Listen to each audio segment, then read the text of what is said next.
1946 সালের 16ই August direct action day ভারতের ইতিহাসে যা এক অভিশপ্ত দিন। সেই 1946-এর গ্রেট ক্যালকাটা কিলিং এর 80তম বর্ষপূর্তি হলো রবিবার। 16ই August the great Calcutta killing. Gopal Mukhopadhyay সেই সময় শহর কলকাতার যে উত্তপ্ত রক্তক্ষয়ী রাজপথ, সেই রাজপথে নেমেছিলেন সাধারণ মানুষ মূলত হিন্দুদের পাশে দাঁড়ানোর জন্য। আর আজ সেই 16ই আগস্ট, যে 16ই আগস্ট একটা সময় পূর্বতন সরকারের আমলে খেলা হবে দিবস পালন করা হতো। আর রাজ্যে পালাবদলের সরকারের পর বর্তমান রাজ্যের মুখ্যমন্ত্রী শুভেন্দু অধিকারী খেলা হবে দিবস বাতিল করে আজকের এই দিনটার গুরুত্ব কথা মাথায় রেখে তিনি আয়ুষ্মান দিবস পালন করবেন।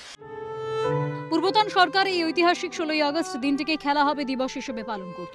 নেপথ্যে ছিল তুষ্টিকরণের রাজনীতি। পালাবদলের পর রাজ্য সরকার 16ই আগস্ট আয়ুষ্মান দিবস হিসেবে পালন করেছে। এই পদক্ষেপকে সাধুবাদযোগ্য বলছেন গোপাল পাঠার বংশধর শান্তনু মুখোপাধ্যায়।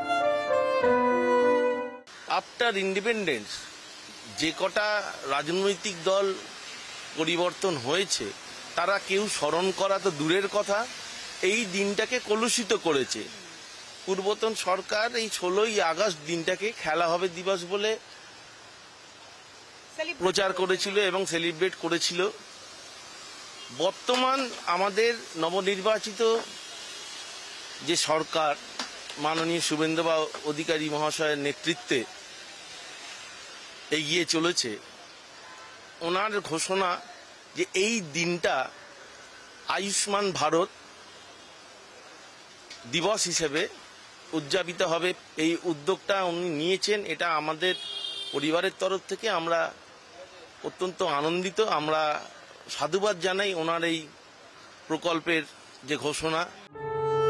মোহাম্মদ আলী জিন্নার নেতৃত্বে পৃথক পাকিস্তান গড়ার লক্ষ্যে যে দিনটির নামকরণ করা হয়েছিল, বাংলায় হিন্দু নিধন যজ্ঞ রুখতে সেদিন অস্ত্র হাতে তুলে নিয়েছিলেন গোপাল মুখোপাধ্যায় ওরফে গোপাল পাঠা। সেই সময় মুখ্যমন্ত্রী ছিলেন হোসেন শাহ সোহরাওয়ার্দী, যিনি বাংলার কসাই হিসেবেই পরিচিত। কলকাতায় গণহত্যা চালানোর জন্য সেদিন ছুটি ঘোষণা করা হয়েছিল। সেই গণহত্যার বিরুদ্ধে রুখে দাঁড়িয়েছিলেন গোপাল মুখোপাধ্যায়। নেতাজির ভাবধারায় দীক্ষিত গোপাল মুখোপাধ্যায়ের স্মরণে পালাবদলের পর কলকাতা পুরসভার তরফে পার্ক সার্কাসের সোহরাওয়ার্দী অ্যাভিনিউ এর নাম বদলে করা হয় গোপাল মুখোপাধ্যায় রোড। কতটা সংগ্রামের মাধ্যমে আজকে আমাদের জন্মভূমি পশ্চিমবঙ্গ হয়ে উঠেছে। বাঙালি হিন্দু এবং তাদের সংস্কৃতির জন্য নিরাপদ আশ্রয়ে এই পশ্চিমবঙ্গের জন্য কত মানুষের রক্ত ঝরেছে। রাজনৈতিক স্বার্থে পশ্চিমবঙ্গ গড়ে ওঠার ইতিহাসকে ভুলিয়ে দেওয়া হয়েছিল মানুষকে। পালাবদলের ফলে মানুষ জানতে পারছে কাদের অবদান ছিল পশ্চিমবঙ্গের ভারত ভক্তির জন্য। এর পিছনে যাদের অবদান ছিল তাদের মধ্যে অন্যতম গোপাল মুখোপাধ্যায়, যিনি পরিচিত গোপাল পাঠা নামে। গোপাল মুখোপাধ্যায় একটা সময় হিন্দুদের ত্রাতা হয়ে দাঁড়িয়েছিলেন, যে গোপাল মুখোপাধ্যায়ের জন্য লক্ষাধিক হিন্দু তাদের একটা আশ্রয়স্থল খুঁজে পেয়েছিল। আর যে নেতাজি সুভাষচন্দ্র বসু, গোপাল মুখোপাধ্যায়, এদের জীবনের আদর্শই ছিল বিশ্বাস এবং বলিদান। এ রাজ্যে বা আমাদের এ দেশে তাদের প্রতি অপমানের, অবমাননার কোনো জায়গা নেই। ক্যামেরায় জনি মণ্ডলের সঙ্গে অভিরূপা সাহা, ক্যালকাটা নিউজ, কলকাতা।